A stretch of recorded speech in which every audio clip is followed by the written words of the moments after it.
I love it. I thought it was great.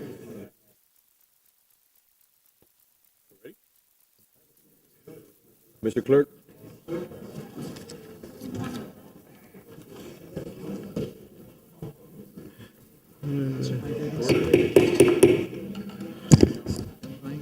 damn good. Good afternoon, Mr. Clerk. We're ready? Keith, you ready? Are we live? Yes, sir, we are. Perfect. I'd like to welcome everyone who's watching or who has joined us today. Thank you for being here. Thank you for your engagement. Thank you for your interest in becoming involved with the City Beautiful. Like I mentioned, at every commission meeting or every opportunity that myself or my colleagues get to speak in front of our constituency and the business community, I want to say thank you to all and everyone who had a hand in putting this budget together. It is as a result of our employees and your commitment to the City Beautiful why we have the city that we have today. I also want to thank the residents for your engagement and your input and your guidance throughout this process as we work this evening in an effort to ratify our budget, the budget of September 28, 2022. This is the second budget hearing, and the meeting is called to order. Our first item of business is 224754, the second budget hearing, 2021-2022 presentation. Keith, the floor is yours. Good afternoon, Mayor, Vice Mayor, and Commission. If we can have the presentation brought up.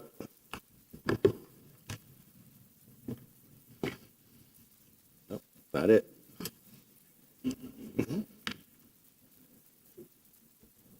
Still not it. It's a nice car, though. Could have been worse. Yeah.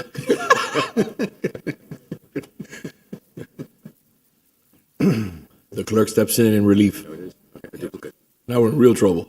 There we go. Okay. And then down. Oh, let's hit this. Oh, There you go. The one next. All right. Okay, welcome to the second budget hearing for fiscal year 23.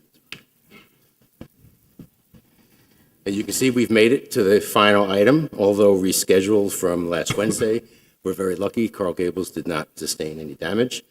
And tonight is the rescheduled second budget hearing. So we're going to start with just an overall summary of the budget. Annual revenues, $230.2 million. Transfer from fund balance of 15.8. Now this is planned use. We always say that. We are not touching the 25% emergency reserve. That is never to be touched unless it's for a storm or a catastrophic event. Total revenues, $246 million. Expenditures, $191.8 for operating. Capital is $40.3 million, almost 40.4, I should say. And debt service is $10.4 million. Transfers to reserves of $2.9 million for a balanced budget of $246.1 million.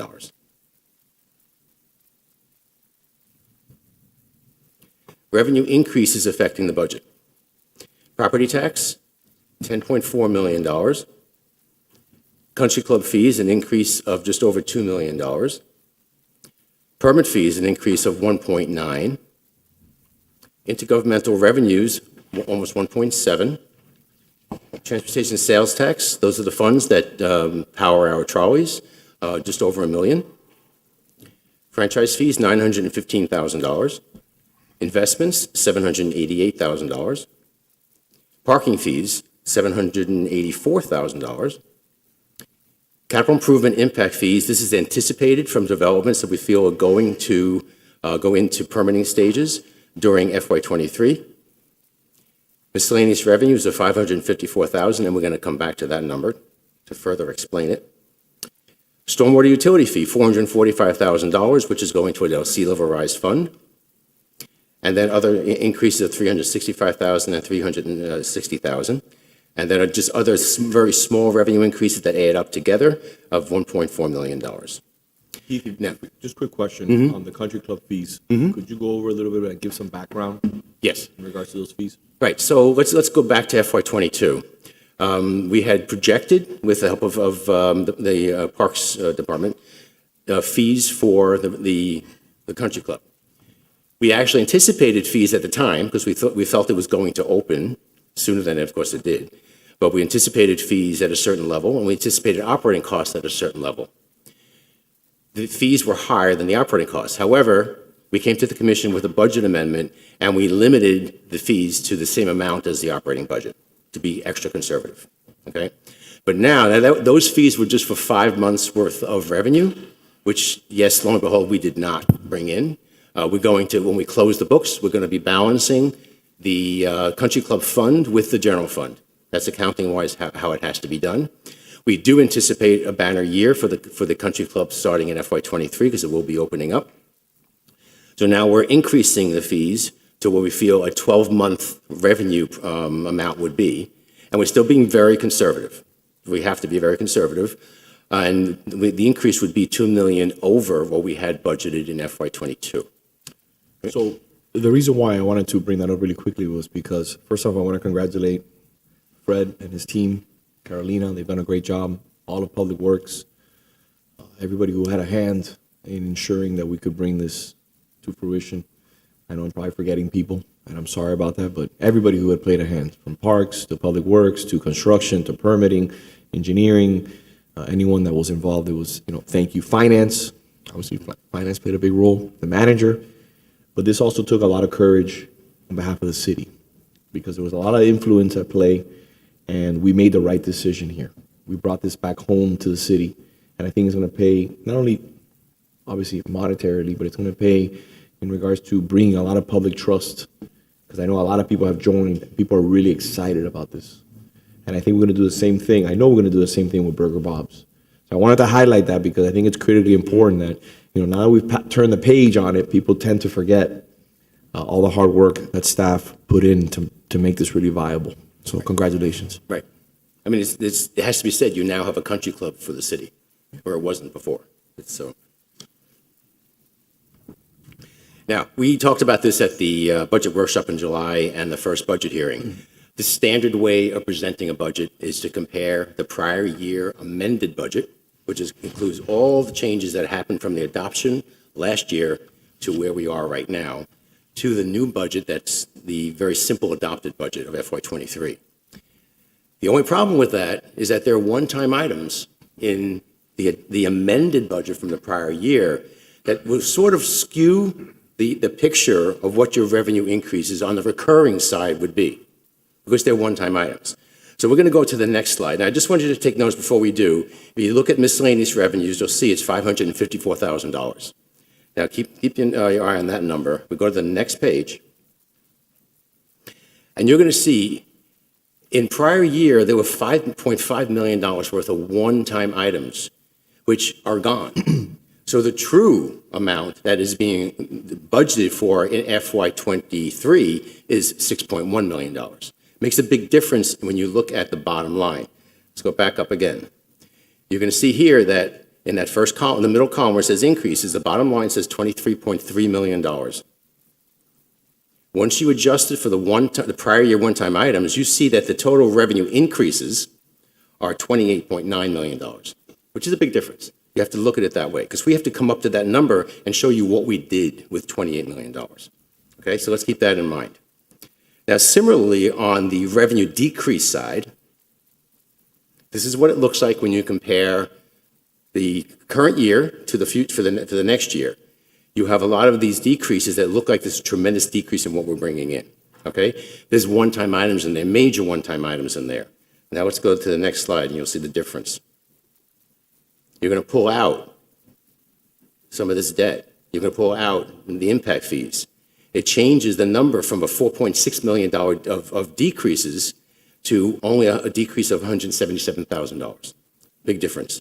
So now the net total revenue change is $28.7 million. Okay? Expenditures affecting the budget. On the personnel side, salaries, $4.3 million. A minor adjustment to overtime. There was a one-time item in the FY22 budget that was removed for FY23. Retirement is going up by $489,000. FICA by $363,000. Health and OPEB by $946,000. and that is now a 6% increase, whereas in the July 1 budget, we had a 12.8% increase. So that was an adjustment down. We saved some money there, thank God. Other miscellaneous changes, down $17,000. Change in the personnel side of the house is $6 million. Now expenditure changes affecting the budget more on the operating side, everything that's other than personnel. Professional services, $1.6 million. A lot of the new needs that we've embedded in the budget now are included in that number. Repairs maintenance is also new needs, $865,000, as is the parts, supplies, and IT maintenance, $2.4 million.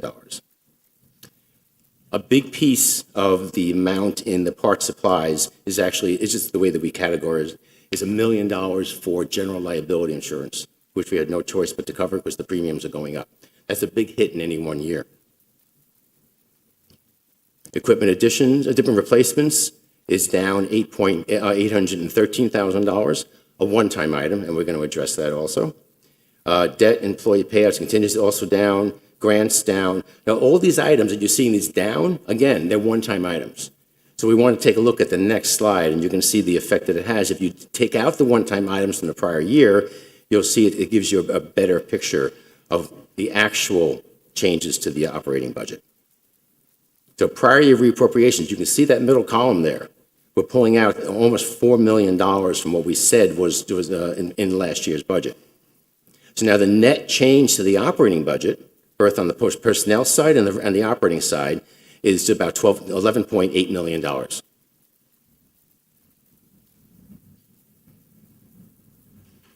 Okay, now what did we do with the $28 million?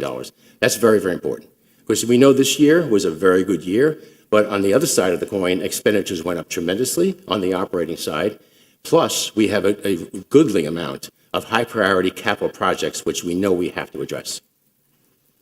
Okay, so salaries, this is a total of all the salary components, $4.6 million. FICA, $385,000. Health, $950,000. Pension, $490,000. I've rounded these numbers, so that if you don't recognize them, they're just rounded up or down to make it easier for the calculation. General liability premiums, $1 million. High priority new needs, $3.1 million. Now, on the surface, it sounds very large. I can tell you that one half of that is IT alone, and that is to keep the city up to date with IT needs. And that's penetration and keeping the city safe from break-ins. So that's what we have to do. These are not things that we just would like to do or nice to haves. These are must-haves, okay? We have actually, Raimundo is here. We have all the directors here to talk about whatever new needs they have. But I just wanted to zero in on that. IT is one of the most important departments in the city right now in this environment we live in, besides police and fire. Just keep it in mind, from our point of view, is we have to donate, not donate, but give money to that department to keep us safe. Grants, operating $215,000. Motor pool fuel and parts, $1 million. Keith, may I ask a quick question Sure. on that? I know that our director's here, and I always ask for his input. Obviously, we all know that gas prices are through the roof. We've probably seen, a 60% increase in prices. They've actually been reduced over the last 6 months. I know you don't have a crystal ball, but obviously $1 million is a lot of money. We can fix a lot of sidewalks. We can buy a lot of new. I'd rather spend that money to buying new equipment so that you can be more efficient and give better services. Is there anything else that we can do on the electric car front, motor front, to try to save as much money as possible? So that $1 million is painful, every year if it keeps going up like The that. vast majority of that money is fuel related. Yeah. Obviously, when we started the budget year, gas was $2.89 a gallon. That's what we were paying, and $3.07 a gallon for diesel. We're well over $1 over what we're spending, even at today's prices. In addition, the parts budget, we've seen a massive increase. Give you an example, our brake drums for our garbage trucks went from a couple $100 to $500 a piece. A tire, one of the large 425 tires on the back of a garbage truck, went from $600 to $1,000. And that's just a sample of what's going on out there. Not only that, but we have an issue just simply getting parts if we can get it in the first place, because we have a big problem with part supply, supply chain problems. Are you seeing any relief in sight in regards to pricing on that front? again? Are you seeing any relief in sight? Nothing. Another example, I just saw the contract today for the Florida Sheriff's, which we usually buy off of, Florida Sheriff's contract. The F-250s, which is our work trucks, went over $10,000 above from last year. The T-150 transit vans, which we use, say, like for facilities maintenance, went up $14,000 in 1 year. These are astronomical prices. What happened is that before, they used to give cities and municipalities a very good price. Generally, it'd be about $7,000, $8,000 off whatever retail price is. That's gone away.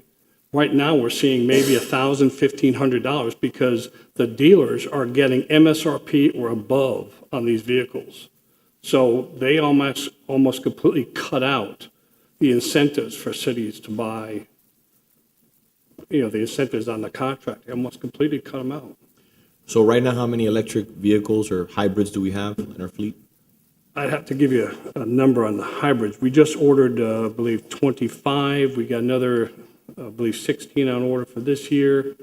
The hybrids have not come in yet. No, once again, this is a supply chain issue. I ordered a hybrids back in November. I just got about 2 weeks ago the VIN numbers for them. The VIN numbers means now they're staged for production. Wow. So normally, those cars would have been ordered, received, outfitted, and in service by July. I'm not going to see them until probably, I'm estimating November. We're still ordering EVs. We're still ordering some Chevy Bolts this year. And we're still looking at, you wanted some for police, the Chevy Blazer, which is going to be, I believe, the first certified police EV, pure EV. That pricing won't come out until mid-2023, and they won't start ramp up production until first quarter 24. So even if we were to order them, we won't see them until sometime mid to late 2024. Do you have an idea what the pricing is? No, they don't even have pricing yet on them. No pricing. Because I've seen other municipalities, not local, but other municipalities throughout the country, they've been buying a Tesla or two, moving in that direction. But the problem is with the Tesla, it's not police certified. It's not crash rated. This new Chevy Blazer, which is an SUV, the problem is that there's a lot of manufacturers that make the cages, that make the push bumpers, that make the lock boxes for the officers to put their weapons in. They don't make them for all these cars. There are very few Teslas out there that are actually law enforcement. They might be in a law enforcement agency, but they're used by detectives or something like this. They're not really on patrol per se. So in order to get one that would meet our demands would have to be the SUV, because that way they would put the lockbox in there, and you get the same type of storage capacity that we already have with the Ford Explorers, basically. Okay, thank you. By the way, I commend you for your efforts. I know you've been working hard for the last few years to transition to as EV friendly And as another possible. thing, Miami-Dade did get electric garbage truck in. I saw, So, that was my next question. yeah, Danny Diaz got electric, he's the fleet director over there. I'm going to be meeting with him. They just put it in service, I want to say a few weeks ago. What is that? It's an electric garbage truck. And the city of Ocala is running these. But, before I know the commissioner wants to make a point on that. I want to remind everyone, the manager and I tried probably about a year ago. Was it a year ago, did you say? About a year ago, Mayor. About a year ago, we tried a 100% electric trolley, and it worked incredibly well. But when we did the research on the company, it was owned by a Chinese conglomerate in China. So it was American-made, but at the end of the day, it was owned by a Chinese company. My understanding is that Ocala runs a truck called BYD, which is Chinese. The one that the city or that Miami-Dade bought is from Mack, and that's supposedly an American truck with American components. I'm sure there's going to be some Chinese stuff in it, but Listen, you can't escape that. Right. I understand that. But as long as it's American-owned, and we're trying to support manufacturing in this country, and obviously put to the side as many Chinese products as possible, I'd like to see if we can explore it, to see if we can find something that's actually viable, that meets our standards and our needs. Because I was very impressed, and I think the manager was also, with that trolley. It had a good range, it was spacious, but again, it failed Right on now- one, it failed on the most important point, in my opinion. Were you referring to the trolleys? I have a little bit. The to trolleys, Vegas. the trolley that we, Right. the trolley that we, Right. we tested out about a year ago. The trolleys, they do have the electric trolleys, they're a little bit pricey, but right now, the range, unless range. until, is Yeah. an issue. You'll be at 2 to 1. You need 2 electric trolleys for every 1 diesel trolley to complete a route. And at $750,000 a piece, I think was the last quote I got. They were A pricey. lot of money. Right. I think the reason is the technology with the garbage trucks, at least from what I had read, because of the number of stops and starts and stops and starts, that braking is regenerating the power. I would hope that the trolleys could come along the same way too. I know, Yep. because you and I explored the trolleys this past year, again, trying to find something that would meet our capacity demands, so at least you'll need fewer brakes, at least, with the Oh, I regenerative- embrace electric vehicles. The issue is that, can we afford to fund and replace those vehicles? Most of our vehicles, all of our fleet for the trolleys is well within life cycle. So, Miami-Dade stays 15 years from the date it was manufactured. So we have a lot of life still left on our existing fleet. True. But, can we get an electric trolley and take a look to see how it works? But I like to see a little bit more better on the range because right now it will not last, especially now what we're running 6 days a week, from 6 a.m. till they come in at 10. They just won't make it unless you have 2 per shift, or 2 per I trolley. think we'll see it shortly because battery technology is taking such a leap that, it'll translate into all these electric vehicles. And even the lawn equipment article that the mayor shared shows that, rider mowers are using them now too. Well, battery technology jumps exponentially, every couple of years. I Right. should have sent you that article. I sent an article to the commission about significant advances in regards to lawnmower technology, in regards to electric adoption. It was interesting. It's an interesting article. I'll have my office forward it to you. Thank you very much. As always, great work. Thanks, Steve. Okay, so continuing on, the motor pool and fuel and parts, $1 million. Now, that was budgeted for the peak, so if there are some substantial sustained decreases in fuel, maybe there'll be some savings there, but then only time will tell with that. Transfer to the Historic Building Fund, $1 million. Total operating, $12.7 million. Now, on the capital and debt service side, capital additional recurring, $12.5 million.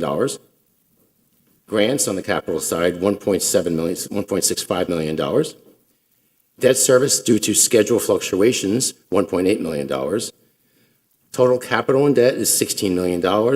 And now we come to the $28.8 million that we talked about before. So this is how the city applied the revenue increases.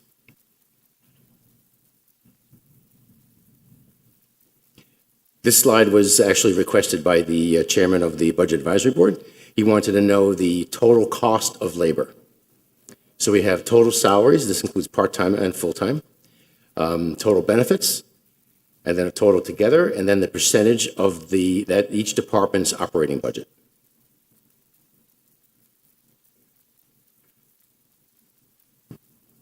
Full-time employee classification, a 10-year comparison. You can see there's been some significant changes for FY22 and FY23. In FY22, we had the country club, which we had some increases in staff. But for FY23, there's a nice increase in staff of 25 full-time positions. We're going to go through the details in a moment.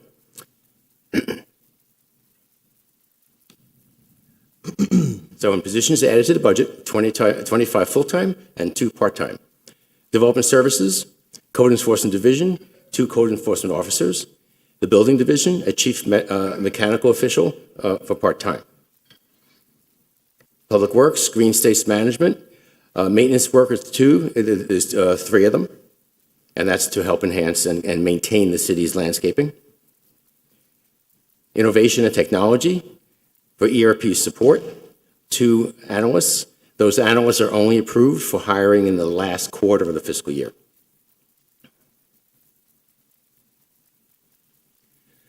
Police, we have the body-worn camera program, 1 police officer and 2 reviewers. And then for uniform patrol, the downtown unit, we're going to be doing it in 3 phases. Each year, FY '23, '24, and '25, we're going to increase the headcount for police for that downtown unit, 5 officers, and a total of 15 at the end of that. For fire, communications supervision, a fire captain. They'll be dedicated to the 911 center. Now, Firehouse 4 staff, similar to police. It's going to be a 3-year phase-in. Phase 1 will be 5 firefighters. Phase 2 will be 5, and I believe the phase 3 will be 6. And that'll come in for '23, '24, and '25. Community risk reduction is a new division within fire that is funded from the newly revised inspection fees. And there is a fire inspector and plans review of 1 full-time position. There's a part-time fire inspector, and there's administrative assistant. And community recreation, country club staff, phase 2. It was actually going to be higher than this, but we're going to phase in a little bit slower. But it may come back to the commission during the fiscal year for more staff. But right now, we want to keep it at a minimum. Lifeguard lead, 1, and maintenance worker, 2. Maintenance repair worker, 1. Now, as we mentioned before, there are several high-priority capital projects that we've been going back and forth with funding. We had proposed early on in the year to possibly use some debt service. The commission did not want that. So you stuck to your guns, and we have found a way, using the additional revenues, to prepare a 5-year plan to give funding to all of the projects. So from FY '23 to FY '27, all these high-level projects will be fully funded. I'd like to just go through the 3 slides very quickly. So Firehouse 4, the construction is fully funded, including contingency, in FY '23. You can see it's green on the right-hand side. Phillips Park is getting some impact fees that are for enhancement. We're not talking about any of the land purchase of impact fees. That's going to go toward the $2 or $3 million that is there already, which will allow some design to move forward. There'll still be a shortfall there at the end of 6.3, which will be addressed in the next fiscal year. Pond Circle Park needs $800,000 to finish phase 1, so that'll fully fund phase 1. City Hall, now the $15 million, honestly, is right now, it's the best guess. We don't really know what it is, but we have to start funding City Hall, and we will have it fully funded by the end of this 5-year period.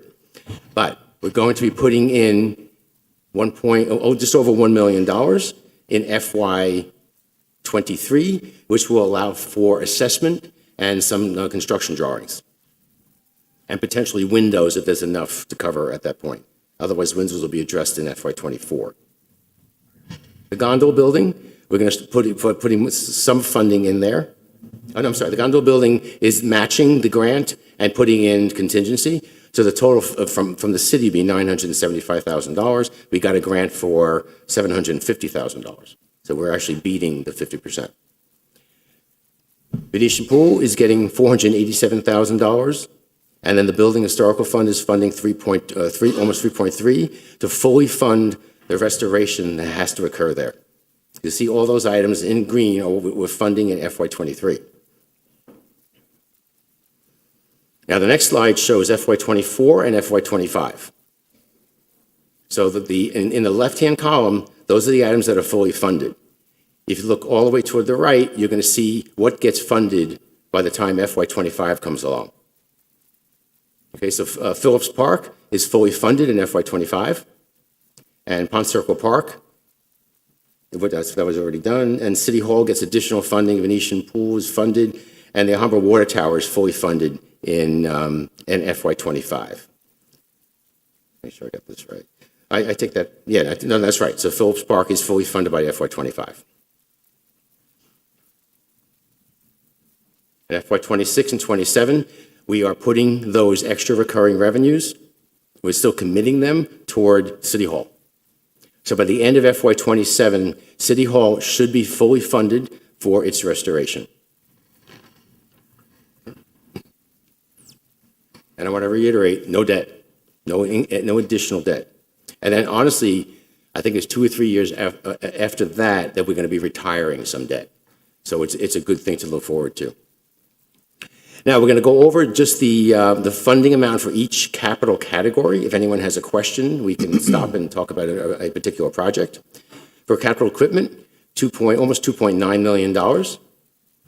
Facility repairs and improvements, $1.8 million. Historic facility repairs and restorations, $8.1 million. Thank you, Bill. Motor pool equipment is $3.6 million. Parking, just under $1.3 million. Parks and Recreation, almost $3.9 million. Public Safety, $9.6 million, and of course that includes Firehouse 4.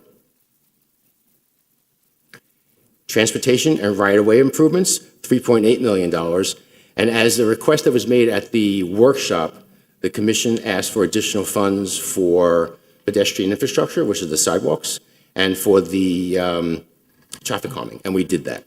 So the numbers are now 1.2 for the pedestrian infrastructure and 1.345 for traffic calming. So Keith, first off, thank you for that. If the commission would like to add, I know I spoke to the manager and we spoke individually, all of us, in regards to those two important line items. I mean, I think that's the most we ever funded as a city, correct? It's similar to last year.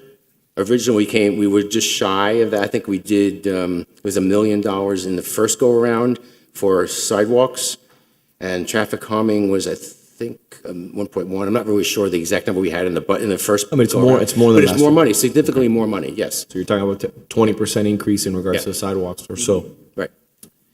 Again, my understanding, Mr. Manager, is that we're looking at potentially $12 million to meet our needs for sidewalks that are pending throughout the city. 12.5 million, Mayor. 12.5 million. So it's a good start. It's a good start. And I think we gotta, just like we're doing with other issues, for example, our sea level rise, our pension, how we're continuing to increase our funding. I think this is something that needs to be a priority. And for next year's budget, I think we need to continue to look at traffic calming, because we all get the phone calls, we all get the emails about traffic calming. We're never gonna stop people from cutting through the city. It is what it is. We can't close streets. So at least we can slow people down. So I think the sidewalks, along with the traffic calming, are going to be my priority for next year also. Okay, so the total for transportation and right-of-way improvements, $3.8 million.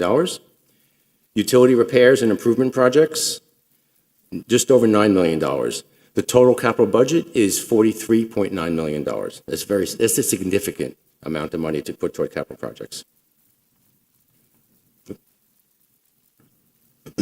Next, we have a 10-year property tax millage rate schedule. So you can see we are now, I believe, in the seventh or eighth consecutive year. The eighth consecutive year of maintaining the millage rate. Now, that's not to say it's not a tax increase, because we know the values have gone up, but at least we are maintaining the same rate. We're not increasing the millage rate. Increased taxes, they have to go toward increased expenditures. So there has to be a funding source somehow for that.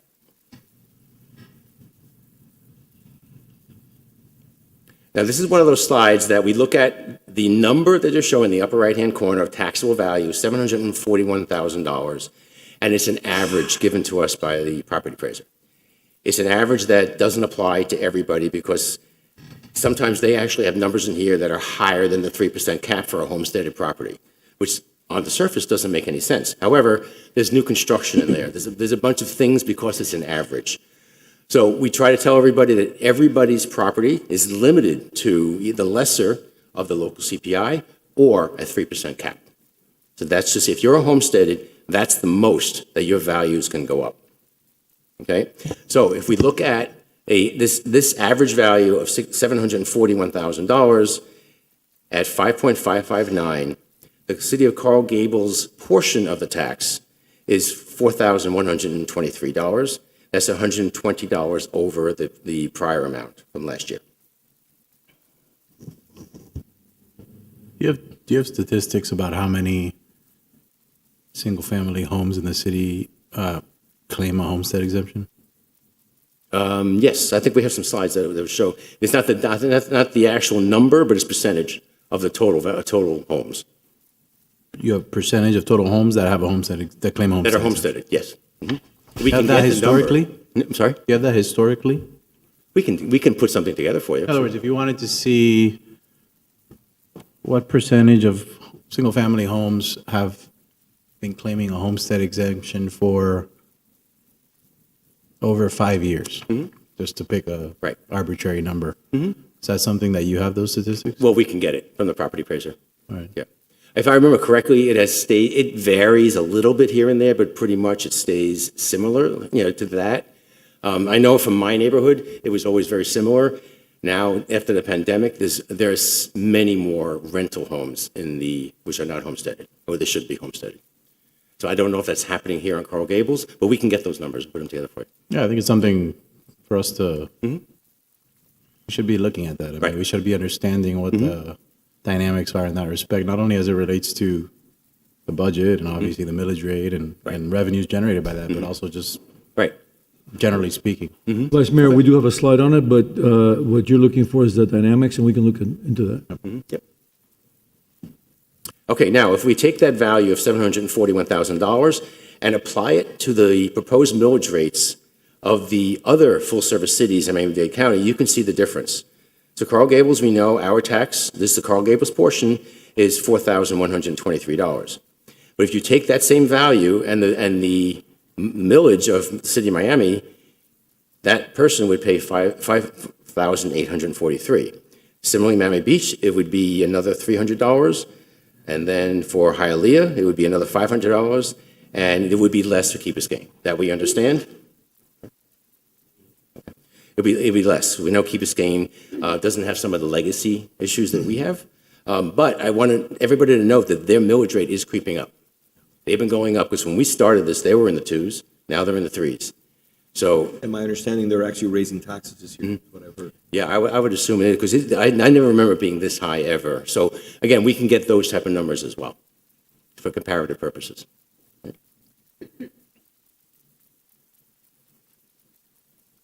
Okay, so Coral Gables properties by type. So this is a partial answer. You can see here for homesteaded residential, 53% of our properties are homesteaded. 33.1 are non-homesteaded, and the rest are commercial and others. Well, okay, right. So when you say 53%, you're including commercial in the 100%. Yeah, Right. yeah, So I'm looking more for a percentage of, residential. yeah, Yeah, I can do that. which would be higher, obviously. Yeah, we can get that information, I know for sure. But you can see at the very top of the slide, property count is 19,000 and change. That does include everything, not just Right. residential. Of course. We can, as you can see, Vice Mayor, is pretty constant. However, we can look at the current dynamics and give you. I that mean, you can more or information. less do the math off of that, but yeah. Now, the next slide is property tax revenue by property type. So of the $106 million that we're getting in that's for property taxes, 46.8 is coming from homesteaded homes, 30.1 is coming from non-homesteaded homes, commercial is 20.6, and all others, 8.6. This is similar information in a different type of slide. You have homesteaded in green, all others is orange, non-homesteaded is blue, and that mustard color is commercial.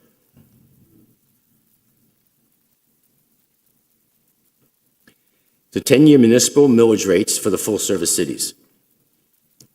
So you can see where we are. We are the golden, the orange color, second to lowest of the 5 full-service cities. And you can see how in the lowest bar is Key Biscayne, and they have been going up steadily. Similar slide, but now we're looking at all of the cities. So the bars that are in blue are the full-service cities. Coral Gables is the orange one. You can see we're in the same position, second to lowest of all the full-service cities, and we're in 11th place of the lowest millage rates in the county. And that's total millage. property tax distribution per tax dollar. For every dollar of taxes that our residents pay, Carl Gables just gets 30 cents. 32 cents goes to Miami-Dade County, 2 cents goes for regional, and 36 cents goes to the school board. So if you just think about when you need help, who do you go to? You go to the city. So the city gives you the vast majority of your services. And so you're getting a really good bang for that buck. The annual pension contribution, the actual required contribution is $22.4 million. The additional payment is $7.6 million. And the option of a 401A is at $809,000. Now, this is the best slide to look at, because that lower portion, the light green, tells us where we are now. Let's go back to 2012, where we hit our lowest of 51.6% funded. We are now at, in last year's statement, because the new statement hasn't come out, at 73.4%. That's a big increase. And it was a big commitment for the city to do, because there's a lot of money. We understand that. But we are getting there. This is making a really significant headway. General Fund reserve analysis, we are almost back to our 25%. We are owed, I believe, $1.5 million from FEMA, and we expect to get that. If we don't, it will be taken into consideration when we close the books in FY22. Any amount we're not sure of will be put into the fund, correcting any amount that would not be coming from FEMA. But right now, we're fairly secure that the 1.5 is coming from FEMA. And that is the end of the presentation. If we have any questions? Well, I had asked you to look at our actual effective millage rate because we did not increase garbage fees, and we absorbed that into the budget. And just so that the public is aware, I had asked you to prepare a memo, and it showed that for homes under $750,000, the effective millage rate was really 5.527. And each increment in between homes that valued at $1 million was 5.535, and so on. So that is not necessarily seen by the public as to the effective amount that they're actually paying, because the general budget is paying for that. So it's an additional incentive. Otherwise, it would have been a higher amount coming out of their pocket this year than what is actually coming out of their pocket. So, you have any comments on that? Well, I mean, again, as Diane and I wrote in the memo, we don't necessarily agree with the analysis. We try to answer the question as best we could, because the increase wasn't approved. If the increase had been approved, and you want to compare a flat fee for service, because a flat fee for service is not a tax, it may be on the tax bill as a method or vehicle for payment, but that's for us. Again, everybody looks at things in a different way, so we try to explain very as softly as we can that we don't necessarily agree with that analysis. But we understand where you were going. We do understand where you were going with it. Money out of your pocket is money out of pocket, Right, whether you right. call it a fee or a tax. Right. And we lowered the fees effectively because it's being paid more by the taxes that are being collected. So folks that are in lower valued homes, percentage-wise, are paying less than folks valued in higher valued homes. Right, and that's what we tried to say, that if there actually had been a fee increase, so let's say it was $24, I believe, with the requested increase, then yes, if you want to compare it per thousand of value, a lesser valued home would be paying, in essence, out of their pocket more money than the value of their home compared to someone who has a house that's worth more. But again, we're trying to say, like, for instance, if City Hall was selling bread, everyone who buys the bread is going to pay the exact same price. It's the same thing with solid waste. Everybody's getting the same service, whether you're a big home or a small home. So that's why we don't necessarily agree with the analysis the way it was requested, but I understand where you're coming from, and if that analysis benefits someone to make them help them understand it better, then by all means, then it's Because they're worth it. getting the same service I'm sorry? Yes, everybody is getting the same service. So yes, if you want to compare it to their values, but it's not how the service is rendered. It's a completely separate, it's an enterprise fund. It's not part of our tax structure at all. So it's just a fee. I understand. Okay. But if the shortfall is being covered by the general budget, it has decreased their fees, and therefore decreased their overall cost, whether you pay it as a fee or you pay it as a tax. It's the budget impact on the individual. Okay. Well, you're putting me on the spot. I don't want to challenge you. I've really done it No, respectfully. I'm just trying- But yeah, it's just, Okay. Yeah, No. sorry. That's the only reason I asked for the Okay. analysis. yeah, because- no. And hopefully we answered your question. Is that what we gave you? Did that answer your question? No, it did answer the question. It did? And the way it Okay, answered it is that the actual rate across all the homes is actually lower than the 5.5. If you compare, yes. 5.9. Right, okay. You want to So- compare it that way, yes. Is that accounting for, I understand the logic that obviously as property values increase, your taxes are increasing. But if property values over the last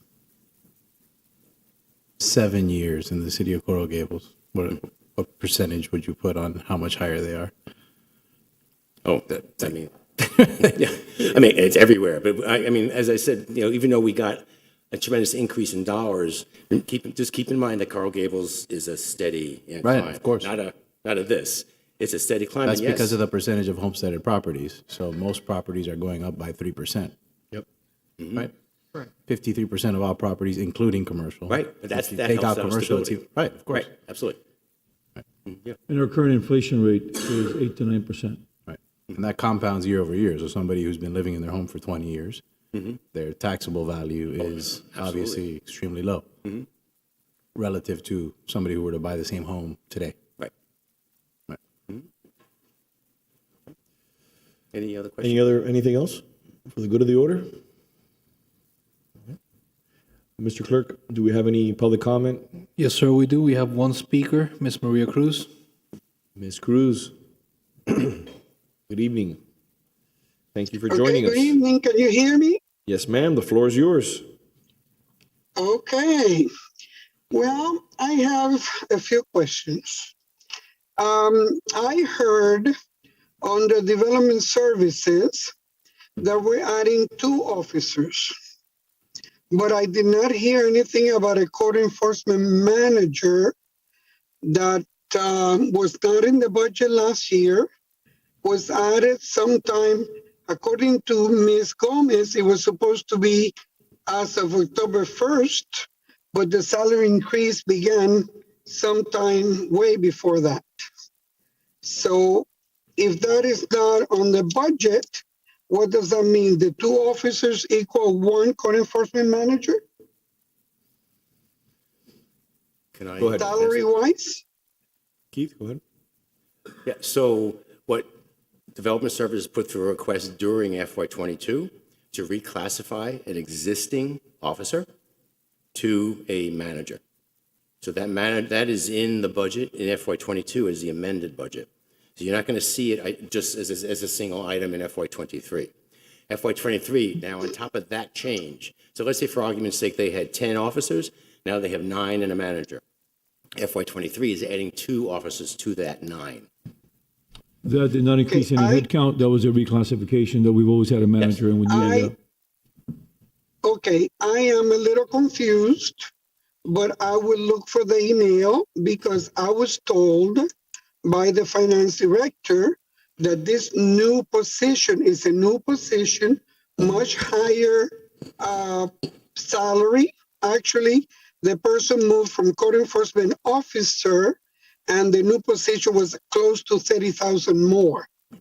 Okay, so I don't see how an officer could have substituted for that jump. But that's okay, because I'll look it up. Ms. Gomez, could I will look it up. I have the notes. Ms. Cruz. Okay. Give me, Yes. once Ms. Gomez would like to respond. So, Okay. good afternoon. So when we spoke, Ms. Cruz, I mentioned that the reason that you did not see the manager position in the budget estimate book was because the reclassification or the change in the position happened after that date of that book. so that you would see it reflected in the new budget book, in the final budget book in October, then when we printed the new book in October. As for the amounts, I do not recall talking to you about amounts of the position or changes. Perhaps maybe, I don't know where, I don't remember discussing any kind of amounts or increases in position or dollars with that. I just mentioned that the position was reclassified in mid-July, and therefore it was not reflected in the estimate book, but it would be reflected when you see the final printed book after October 1. You will see a position for a code enforcement manager, because that position now exists. But it exists The only effective FY '22. Yes, it existed back in July, mid-July, when it was done. It just was not in the July 1 book, because we prepare that book at the ending of June. Okay, according to the personnel records, the position, the promotion happened in April. That's okay. I'm driving, so I can. In the tell you, system, it but said I mid-July. have- The system had a mid-July date, so when I looked it up. But that's Okay, why, I explained, that's why it wasn't in the July 1 book, because it wasn't, we didn't get the paperwork, we didn't get the information. It wasn't as of the printing of the July 1 estimate, which is done at the tail end of June. We did not have that information. Correct. But once again, I just heard that one code enforcement officer was, I don't know what the word that you use, Reclassified. became the code enforcement manager. But the code enforcement manager makes way more than the code enforcement officer. So that's why I'm asking, because there's a big difference in money. It was not an even exchange. That's why I'm asking. We had a manager position for a number of years. We did not have a manager position for a certain amount of time, and now we reinstituted that manager position. I understand that, but I just heard, because I pay attention, one code enforcement officer was, blended into the code enforcement manager. If they were even salaries, I understand. But since the salary is much more, how that happened is what I'm asking.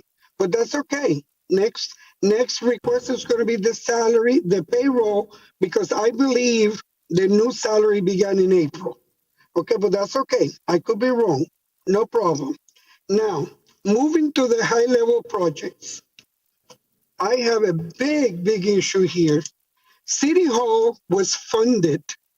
We had the money to fix City Hall. Now we have to start from scratch. Where's the money that was allocated in previous budgets to fix City Hall? Ms. Cruz will respond right now. From my understanding, correct me if I'm wrong, I think we had about $7 million budgeted for that amount. It was about $5.6 million for City Hall complex. City Hall complex includes this City Hall building, the cottage, and the 427 building. All three buildings are considered the project City Hall complex. The city had made decision to fund and work on 427 first because it made sense. So about $4.4 million of the funding went over to fund the 427 project. How much was used for the roof? Okay. There was, The roof, for the roof of this building, I'm not sure how much the roof for this building was. which was, Okay. But then there was another $1 million that was problem. used in this building for other things, and about $67,000 used for the cottage. So all funding that has been identified for City Hall complex has gone to spend on City Hall complex projects. Ms. Cruz, and if I may, and I think that's. Okay.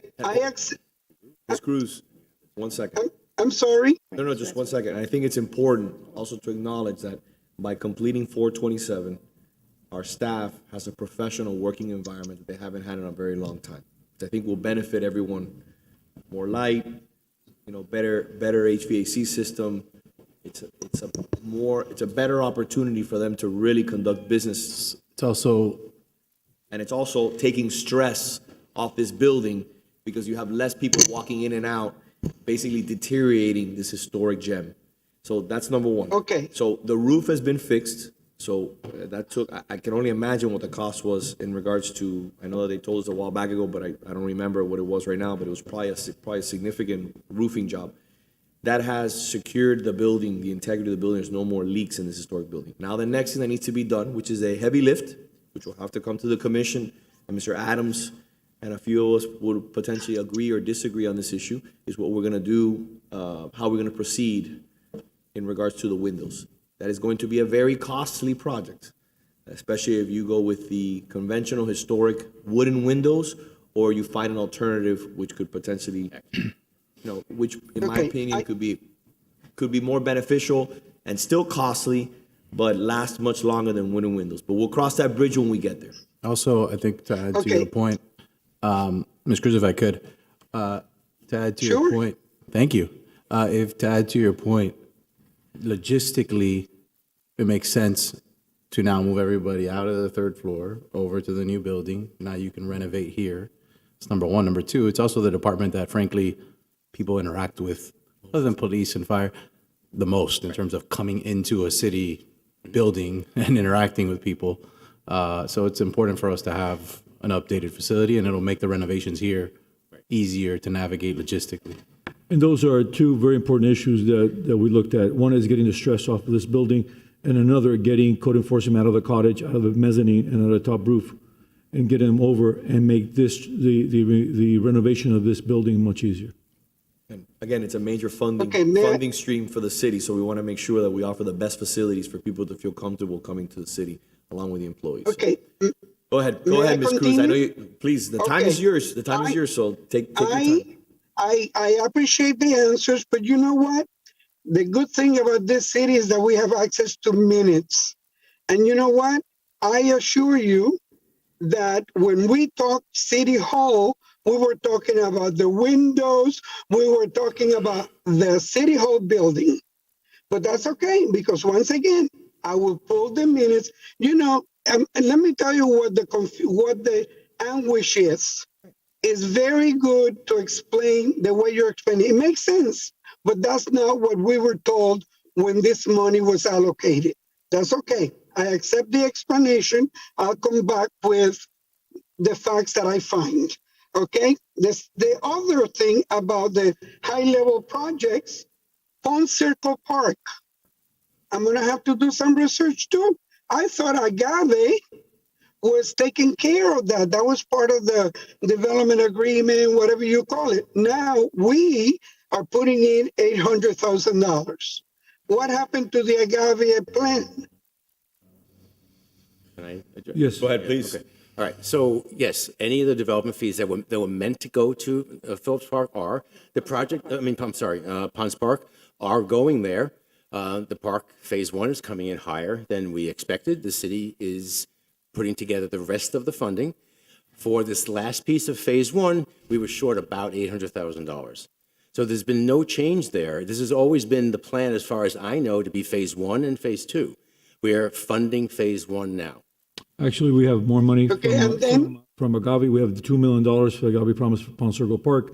We have over $1 million for the connection of Miracle Mile to Agave. And we also have the west area that was not improved, that we're getting that money for Pond Circle Park. So all the money from Agave is going to the traffic improvements and those initial Phase A improvements in Pond Circle Park. So, and by the way, Okay. I hate to be the guy who's going to say, bring bad news to the party, but those funds are not even going to come close to what is planned for Pond Circle. And by the way, construction course. costs and construction costs have gone up 30, 40, and 50% in most cases. So what was budgeted 5 years ago when that agreement was struck, it's a good start, but it's a start. But once again, we are left with a bag because you know what? We should not have been doing that. They should have fixed it instead of us taking the money from them and then us fixing it, because then now we have to pay up the difference. Okay, but that's okay. I know how it works. And the last comment is the solid waste comment. Okay, I'm sorry. Solid waste does the same service. Yes, they collect garbage, they collect recyclables, yes. But there's a difference between a home that has 2 bedrooms and 1 bath, or 3 bedroom, 2 bath, or 7 bedrooms and 5 baths, and the number of people that live and the number of garbage that they produce. And it's not the same a person that lives in a modest lot that has some trees, but modest trees, and the people that have an acre or 2 acres, and that greenery is picked up by our people. As much as we charge extra for the extra amount, still doesn't cover the amount. So this deal of they get the same service, yes, they get the same service, but the amounts are not the same. And perhaps this is the time to look into that and make it more equitable. And I don't know, because I don't know enough yet, but I have requested the contracts for the people that we hire to do the I don't know what you call it, the trees. What do you call it when they come around and they take the limbs and whatever? Tree trimming. Tree trimming. No, I think, well, when they cut the big trees, when the trunks of the trees are over a certain size, they don't take it. It's left behind for our people to dispose of it. How do I know it? Because it's included in the contract. So that adds to our green pickup. It's not just us having more green. There's more green if we cut more trees, and they are larger, I think 12 inches. I could be wrong. There's a size, okay? And if there's more than that, they don't take it, they don't mulch it, they leave it behind, and our people take it and dispose of it as part of the green disposal. I That can costs answer money. that one. Okay? Commissioner? Yeah, I can answer that one, Yes. because I have 3 large oaks, and I have them trimmed every 2 years. And when I don't hire a private hauler, I call up the city and I get an extra bill for the extra haul. And it might be $400 and stuff, but that's not part of my normal pickup, nor is it being carried by somebody else, because that is an extra large pickup itself.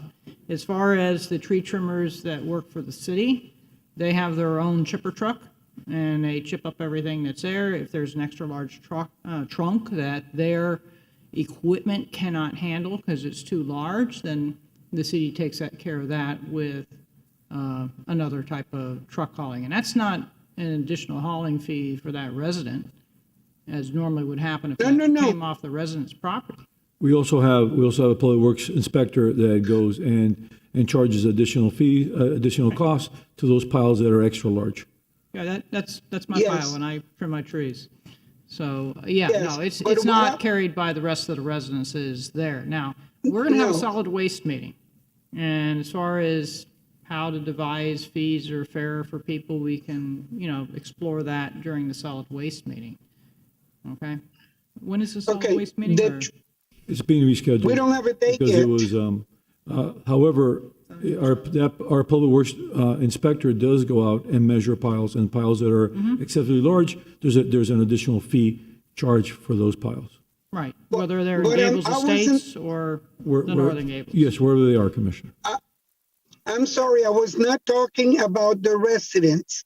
I was talking about the contract that we have with the company that comes and takes care of our public trees, and they leave behind the large trunks, the large pieces, and that goes into what we pay for as part of the green disposal.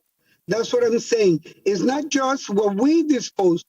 In their contract, they do not have to take the big ones because they cannot mulch it.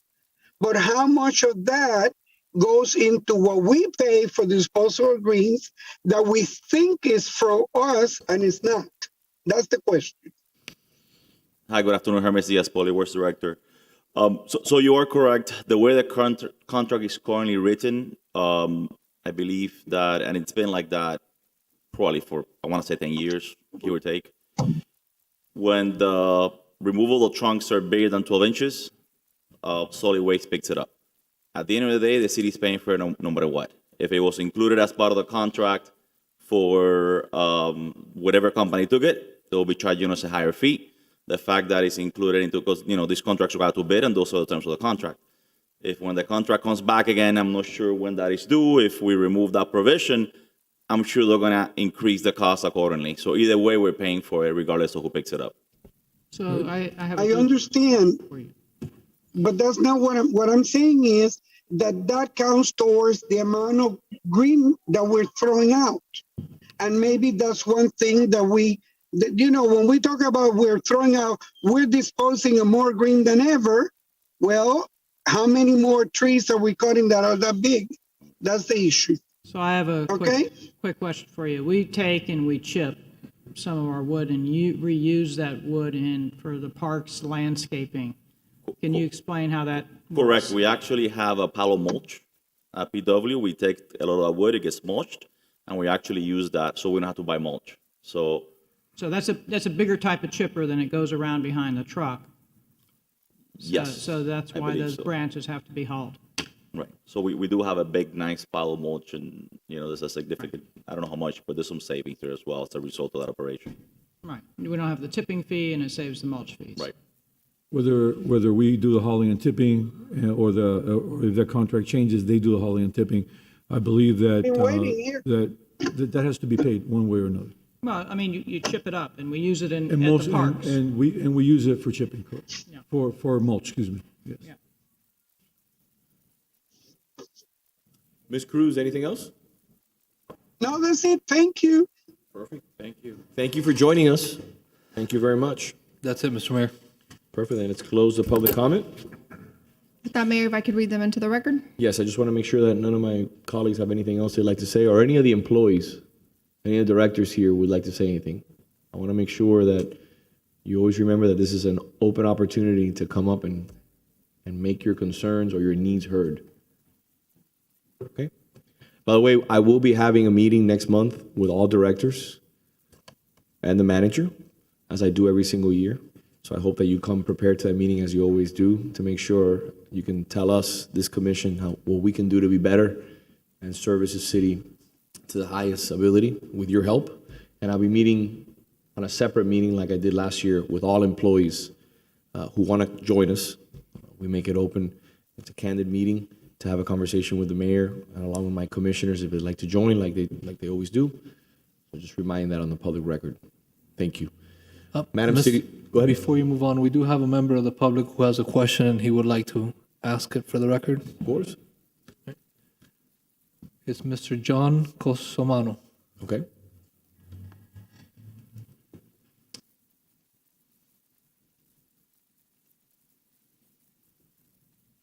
Sir, go ahead. Yes, so you can hear me. Okay, great.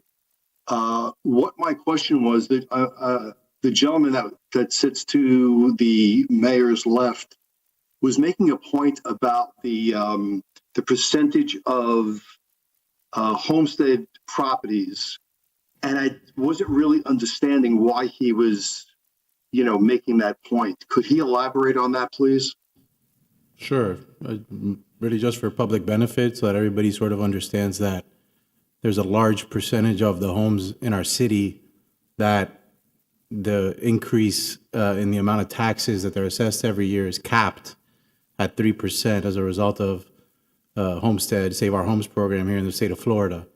And so, somebody who's lived in a house since, the mid-'80s may be paying on a taxable value of, and I'm just kind of guesstimating numbers, but on a taxable value of, say, $250,000 on their house, when that house in 2022 is probably, worth $1 million or more.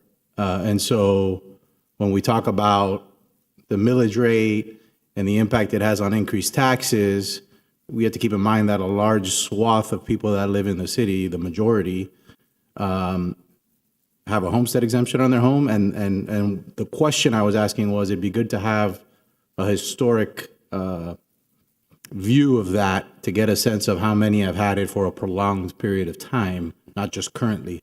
Because if I bought a home last year, I would be homestead exemption, but I just bought it last year. Right. So that's the type of analysis I'm looking at. Again, I think it's important for looking at, taxable values, but also I think just from a broader perspective, for us to understand what we're seeing in the real estate market here in terms of new buyers, rentals, et cetera. So it would be nice if actually we could come up with when some of these homes were actually homesteaded. We have tax roll information. We'll go through it and see what's available. Right. And we'll see if we can report back to that as well. All right. Thank you, sir. I appreciate for you the joining us. information. Excuse me? Thank you. No, problem. thank you for joining us. Mr. Clerk, That's it, sir. please close the public hearing. Madam Yes, City Mr. Attorney. Mayor. First item on the agenda is an ordinance providing for the levy of taxes for the fiscal year beginning October 1st, 2022 and ending September 30th, 2023, fixing the rate of such levy, providing for the segregation and the application of the proceeds for such levy, providing for the severability of the provisions hereof, and providing that the ordinance shall become effective October 1st, 2022. It was passed on first reading September 13th, 2022.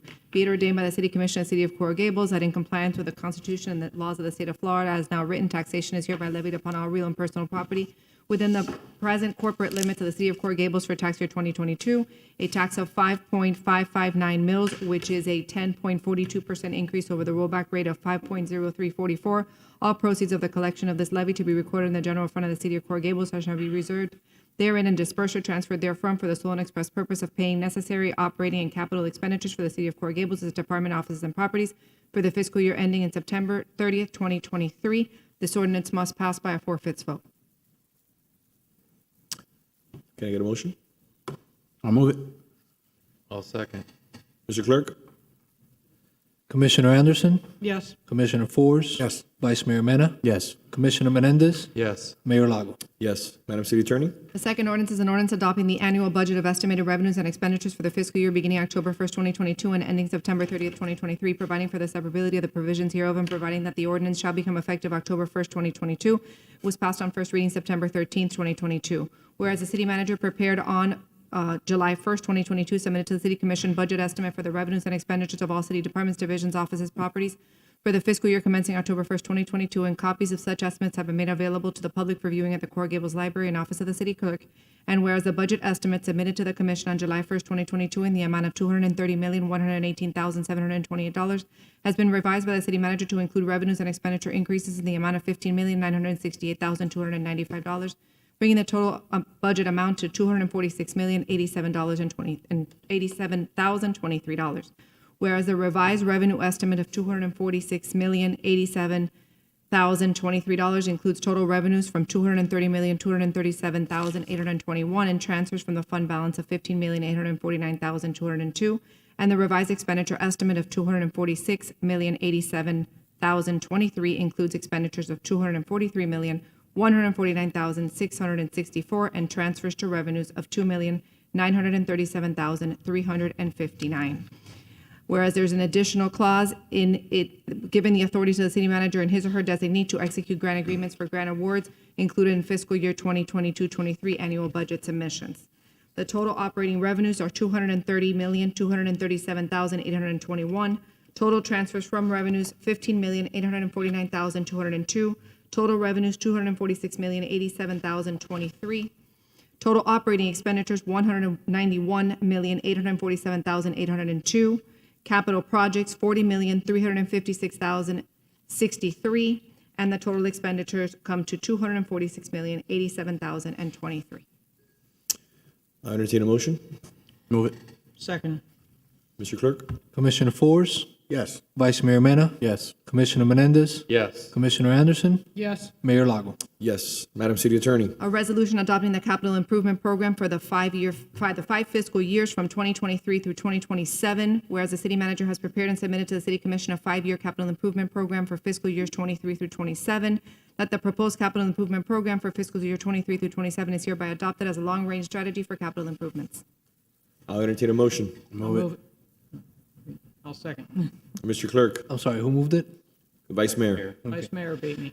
Vice Mayor Mena, Yes. Commissioner Menendez, Yes. Commissioner Anderson, Yes. Commissioner Force, Yes. Mayor Lago. Yes. Thank you. With that being said, thank you again to all our employees, our directors, our city manager, our city attorney, city clerk, for concluding the budget. It's been a great process, been very thorough, and we're incredibly grateful for your leadership throughout the process. Please join me in the meetings that I'll be having with staff and the other ones that I'm having with the directors.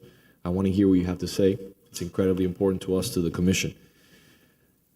Thank you to my colleagues for making this a priority, as they always do, engaging in the process, and we look forward to next year's budget.